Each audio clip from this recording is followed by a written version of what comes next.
Doctor G Gopakumar, ശ്വാസം മുട്ടുന്നത് കോൺഗ്രസിനോ ശശി തരൂരിനോ?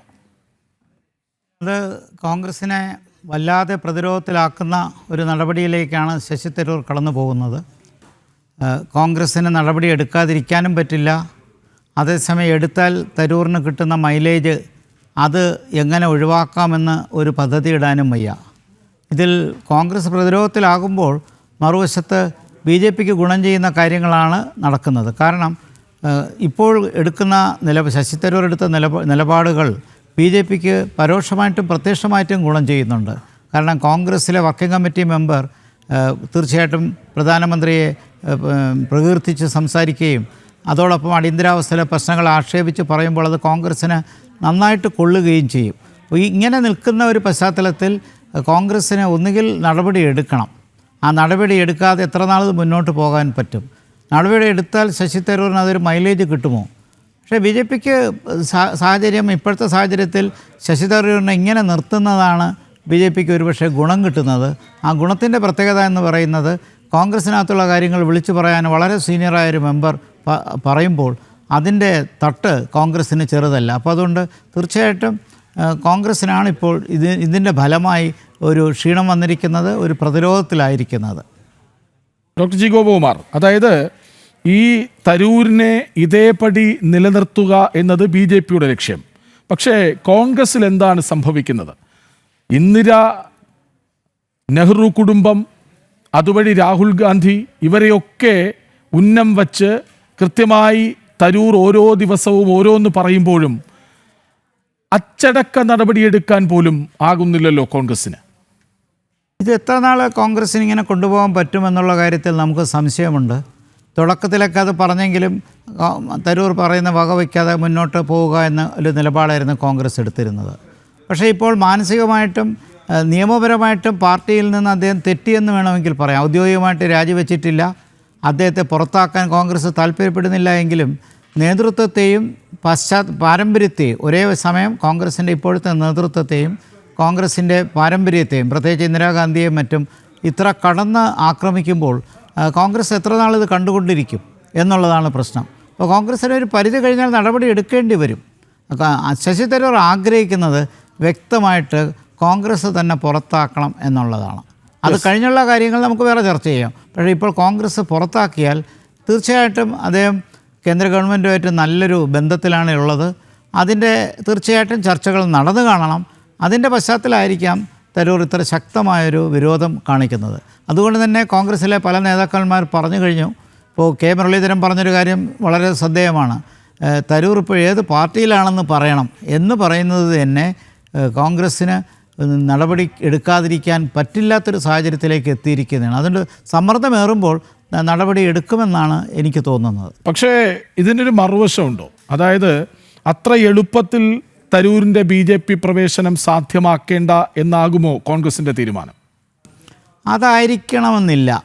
കാരണം ഔപചാരികമായിട്ട് തരൂർ BJPയിൽ ചേരുമെന്ന് എനിക്കിപ്പോഴും സംശയമുണ്ട്. അദ്ദേഹം BJP നൽകുന്ന സ്ഥാനം സ്വീകരിക്കാൻ തയ്യാറാകും. പ്രധാനമന്ത്രിയെയും ഗവൺമെൻറ്റിനെയും പ്രകീർത്തിച്ച് ആവശ്യത്തിലേറെ പറയും, ഇനിയും പറയും എന്നുള്ളതിന് സംശയം ഇല്ല. തീർച്ചയായിട്ടും ഗവൺമെൻറ്റിന് അനുകൂലമായ ഒരുപാട് നിലപാടെടുക്കും. പക്ഷേ BJPയെ പരസ്യമായി ശാസിക്കുകയും വിമർശിക്കുകയും ഒക്കെ ചെയ്ത ഒരുപാട് രേഖകൾ തരൂറിനെതിരെ ഉള്ളതുകൊണ്ട് തരൂറിൻ്റെ ബൗദ്ധിക നിലപാടുകളെല്ലാം പാരമ്പര്യപരമായിട്ട് BJPക്ക് എതിരായിരുന്നതുകൊണ്ടും ഔപചാരികമായി BJPയിൽ ചേരുമെന്ന് എനിക്ക് തോന്നുന്നില്ല. പക്ഷേ BJP ഗവൺമെൻറ് നൽകുന്നൊരു സ്ഥാനം സ്വീകരിക്കാൻ അദ്ദേഹത്തിന് താല്പര്യമുണ്ടെന്ന് നമുക്ക് ഈ ചർച്ചകളിൽ നിന്നൊക്കെ നന്നായിട്ട് മനസ്സിലായി. കുറേ നാളുകളായി അദ്ദേഹം മാനസികമായി കോൺഗ്രസ്സിലെ ഹൈക്കമാൻഡുമായി അകന്ന് നിൽക്കുകയാണ്. അപ്പോൾ ഹൈക്കമാൻഡിനേക്കാൾ ഒറ്റയ്ക്ക് നിന്നൊരു ബുദ്ധിശക്തി എടുത്തൊരു തീരുമാനമെടുക്കാനുള്ള കഴിവും ചുണയും അദ്ദേഹത്തിന് ഉള്ളത് കൊണ്ടായിരിക്കാം അദ്ദേഹം ഇങ്ങനെ ഒരു നിലപാടെടുക്കുന്നത്. അപ്പോൾ ഒരു അച്ചടക്ക നടപടി വരേണ്ടതാണ്. പക്ഷേ അത് വരാതിരുന്നാൽ കോൺഗ്രസ്സിനകത്തുള്ള അണികൾക്കും ക്ഷീണം വരും. കാരണം എന്തും ഒരു പാർട്ടിയെക്കുറിച്ച് പറയുന്ന ഒരാൾക്കെതിരെ നടപടി എടുക്കുന്നില്ല. അപ്പോൾ എന്തായാലും എനിക്ക് തോന്നുന്നത് കോൺഗ്രസ്സിലേക്കൊരു തിരിച്ചുപോക്കിന് തരൂറിനുണ്ടാകില്ല. ആ നിലയിലേക്ക് സ്ഥിതി വഷളായി കഴിഞ്ഞു എന്നുള്ളതാണ്. ഡോക്ടർ ജി ഗോപകുമാർ, അതായത് ഹൈക്കമാൻഡിനെ ഇങ്ങനെ തുടരെ ചൊടിപ്പിച്ചിട്ടും പാർട്ടിയുമായി ആലോചിക്കാതെ പല ഇടപെടലുകൾ നടത്തിയിട്ടും കോൺഗ്രസ് വർക്കിംഗ് കമ്മിറ്റി അംഗമാണ് ഇപ്പോഴും ശശി തരൂർ എന്ന് ഓർക്കണം. അതായത് ഈ ഹൈക്കമാൻഡിന് തരൂരിനെ പേടിയുണ്ടോ? നമ്മളിത് കാണുന്നതല്ലേ, കഴിഞ്ഞ ഒരു 2 മാസമായിട്ട് പഹൽഗാമിലെ സംഭവത്തിന് ശേഷം കേന്ദ്ര ഗവൺമെൻറ് എടുത്ത നയപരമായ ഒരു തീരുമാനം എല്ലാ പാർട്ടികളുടെയും അംഗങ്ങൾ ഉൾപ്പെടുത്തിക്കൊണ്ട് 42 അംഗങ്ങളുള്ള ഒരു സമിതി അത് 6 കമ്മിറ്റികളായി പിരിഞ്ഞ് അവർ ലോകത്തെ മറ്റ് രാജ്യങ്ങൾ സന്ദർശിച്ച് നമ്മുടെ രാജ്യത്തിൻ്റെ തീവ്രവാദ വിരുദ്ധ നയം എന്താണെന്നും നമ്മൾ ആക്രമിക്കപ്പെടുന്നത് തീവ്രവാദികളുടെ കയ്യിലാണെന്നും ലോകത്ത് പൊതുജനാഭിപ്രായം ഉണ്ടാക്കാനായി കമ്മിറ്റി ഉണ്ടാക്കിയപ്പോൾ അവിടെ തൊട്ടാണ് ഇത് കൂടുതൽ വ്യക്തമായ സമൂഹത്തിലേക്ക് വന്നത്. കാരണം കോൺഗ്രസ് പാർട്ടിയോട് ലിസ്റ്റ് കൊടുത്തപ്പോൾ സ്വാഭാവികമായിട്ടും വിദേശകാര്യ സമിതിയുടെ പാർലമെൻറ്റിൻ്റെ തന്നെ സമിതിയുടെ ചെയർമാനായ ശശി തരൂരിൻ്റെ പേര് കൊടുക്കേണ്ടതായിരുന്നു. അത് കൊടുത്തില്ല എന്ന് മാത്രമല്ല, അത്ര പ്രസിദ്ധിയില്ലാത്ത 4-5 പേരുടെ പേര് കൊടുത്തു. അതിൽ തരൂർ ചൊടിക്കുകയുണ്ടായി എന്നുള്ളതിന് സംശയമില്ല.